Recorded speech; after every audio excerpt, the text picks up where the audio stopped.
আসসালামু আলাইকুম আপুরা, কেমন আছেন সবাই? আশা করি সবাই ভালো আছেন। আলহামদুলিল্লাহ আমিও ভালো আছি। তো এই যে সকালে উঠে তোমাদের সাথে কিছু শেয়ার করতে পারি নাই, একেবারে রান্নার দিকে চলে এসেছি। ওদিকে আমি ভাত আর আলু সিদ্ধ দিয়েছি, আর এদিকে দেখো আমার হাজবেন্ডকে আমি শাক কাটতে দিয়েছি। যেহেতু আমি ওদিকে যেতে পারি না, ওদিকে অনেক গর্ত, এই যে দেখো কীরকম গর্ত গর্ত, এই যে আমি যেতে পারি না। তো এই যে আমি যে বলি যে আমার ঘরের কাজ এখনো কমপ্লিট হয় নাই। তো ওই যে আমার পিছন দিকটা যে দেখালাম আপনাদেরকে, এই যে ওটায় কিন্তু আমার কমপ্লিট হয়নি। তো আপুরা, এইবার মানে যখন আমি কাজটা করছিলাম, মিস্ত্রি ভাইয়ারা যখন কাজ করছিল, কাজ করার পরে কিন্তু এত বৃষ্টি হওয়া শুরু হয়েছিল। তো আমি এখানে কাজটা আর কমপ্লিট করতে পারিনি। তো এবার ভাবছি বৃষ্টিটা মানে কমলে যতটুক পারি আমি কাজগুলো করব। তো আপুরা তোমরা সবাই দোয়া করো যাতে আমি কাজটা করতে পারি। না হলে আমার অনেকটাই অসুবিধা হয়ে যাচ্ছে। এখন রান্নাবান্নাটা মানে অনেক অসুবিধা হচ্ছে। আমার মানে অনেক কষ্ট করছি। মানে বৃষ্টি আসলে তো আমি রান্না করতে পারি না, তোমরা জানোই। মানে উপর থেকে পানি পড়ে মানে অনেক একটা খারাপ অবস্থা হয় আমাদের। তো তবুও আমি কষ্ট করে করছি, মানে একটু ধৈর্য নিচ্ছি। কি করব বলো? মানে মধ্যবিত্ত সংসারে মানে একেবারে কাজ করাও মানে সম্ভব না। তার উপরেও বৃষ্টিও আমার মানে করছিল। সেজন্য কিন্তু আমরা করতে পারিনি। আর এই যে আমার মেয়েটা দেখো এদিকে শুয়ে মোবাইল দেখছে। ওর বাবার কাছ থেকে ও কান্নাকাটি করে মোবাইলটা নিয়েছে। আর এই যে এদিকে দেখো কাপড়ের পাহাড়টা। তো যেহেতু কালকে অনেক কাপড় ধুয়ে দিয়েছিলাম, রোদ উঠেছিল, তোমরা জানোই কয়েকদিন ধরে অনেক বৃষ্টি হচ্ছিল। তো সেজন্য কাপড় ভালোভাবে শুকাতে পারিনি। তো সেজন্য অনেক ভিজা কাপড়ও ছিল, সেগুলো শুকিয়ে নিচ্ছি। আর অনেকটা কাপড়ও আমি ধুয়ে দিচ্ছিলাম। তো সেগুলো সমস্ত শুকিয়ে গিয়েছিল। আর রাত্রে আমি ভাঁজ করিনি, মানে সময় পাইনি। শরীরটা একদম ক্লান্ত হয়ে গেছিল, যেহেতু অনেক গরম ছিল আজকে। মানে কয়েকদিন বৃষ্টি পড়ার পরে যদি রোদ ওঠে না, পুরা থাকা যায় না। তো তোমরা তো জানোই বৃষ্টি পড়া রোদে মানে কেমন মানে লাগে আরকি। সেজন্য রাতে ভাবছি কালকে তো রবিবার আছে, তো আজকে রাতে আর করব না। তো কালকে এগুলো করে নেব। তো আজকেও একটু লেট হয়ে গেছে উঠতে। তো সেজন্য ওই যে তাড়াহুড়ো করে করছি। ওদিকে হাসব্যান্ড শাক কেটে আনার আগেই আমাকে কাজগুলো কমপ্লিট করে নেব। তো না হলে ও আসলে আবার ওকে খেতে দিতে লাগবে আর আমিও খাবো। অনেকটা ভোক লেগে গিয়েছে। মানে যেহেতু ১০টার দিকে আমরা ভাত খাই, মানে আমার একটা অভ্যাস হয়ে গেছে। আমি ১০টার দিকে ভাত খেয়ে আমরা মানে বাড়ি থেকে বেরাই। তো সেজন্য আমার একটা অভ্যাস হয়ে গেছে ১০টার দিকে আমার ভাত খেতে লাগবে, না হলে আমরা চলতে পারবো না। আর যেহেতু আজকে দুপুরে রান্নাবান্নাটাও একটু লেট হবে, সেজন্য আলু সিদ্ধ দিয়েছি আর ডিম ভেজে খেয়ে নেব। আর এই যে আমার বেড কভারগুলো যে তোমরা দেখো, সেগুলো আমি ধুয়ে ওই কোণার দিকে একটা শোকেসের কোণার দিকে একটা তাক আছে, আমি ওখানেই রেখে দেই। আর এই যে আমার এদিকে কাজ কমপ্লিট হয়ে গেছে, আর এদিকে হাসব্যান্ডের মানে সবজি তুলে নিয়ে এসছে। তো এই যে দেখো আপুরা, কত ভালো লাগে এরকম করে নিজের বাগানের সবজি খেতে, অনেক ভালো লাগে না? তো এই যে ঝিঙা এনেছে, শসা এনেছে, মিষ্টি কুমড়ো, পুঁইশাক, এগুলো অনেক সবজি। তো ওদিকে কিন্তু আমার খাওয়া-দাওয়াটা হয়ে গিয়েছিল, ১০টার খাওয়াটা হয়ে গেছে। তারপরে আমি ঘরগুলো মুছে নেব। তো ভাবছি একবারে মুছে গুছিয়ে তারপরে রান্নাটা বসাবো। সেইজন্য এই ঘরটাতে এসেছি। আপুরা কি বলবো, এই ঘরটাতে আমাকে কত কষ্ট করতে হলো।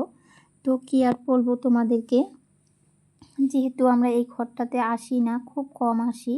তোমরা দেখোই আমি একটা ঘরেতে ভিডিও মানে করি। এই ঘরটা বন্ধ থাকে। আর যেহেতু কয়েকদিন ধরে অনেক বৃষ্টি হচ্ছিল, সেইজন্য মানে সব ঘরটা টাইলসগুলো যে আছে পানি হয়ে গেছে। আর এই যে সোফার নিচ মানে তলটা যে আছে, সেগুলো অনেকটাই নোংরা হয়েছিল, মানে পিঁপড়াও হয়েছিল। আর কি কেমন জানি দাগ হয়েছিল, সেগুলো আমি ঘষে মানে ক্লিন করছি। তো এই যে দেখো উপর দিকে এত রোদ উঠেছে, আর এই ঘরটাতে আজকে আমাকে এত খাটনি করতে হলো। তো আমি ভাবতেও পারি নাই। তো কি বলবো, এই যে খুব কষ্ট করে কিন্তু ঘরটা ক্লিন করলাম। তো আপুরা দেখো ক্লিন করার পরে কেমন লাগলো অবশ্যই কমেন্টে জানিও ঘরটা কেমন হয়েছে। তো তারপর চলে যাব আমি রান্না করতে। দুপুরে রান্নাবান্নাটা করে নেব। তো এদিকে শাক ভাজি করে নেব, আর ওদিকে মাছগুলো কেটে নিয়েছি, কেটে ধুয়ে রেডি করে নিয়েছি, সেটা একটা তরকারি বানাবো। তো এখনও মেয়েটাকেও এখনও গোসল করাই নাই, তো ওকেও গোসল করাতে হবে।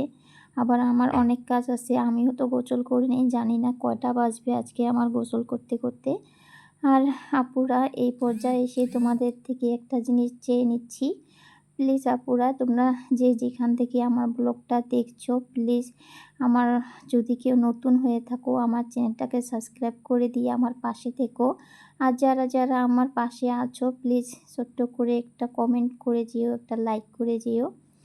তো অনেক আপুরা আমার পাশে আছে, আমাকে ভালো লাগে, আমার পাশে অনেক আপুরা আছে। আপুরা, তোমরা যেমন করে আমাকে ভালোবাসা দিচ্ছ, এমন করে ভালোবাসা দিয়ে যেও। মানে খুব ভালো লাগে।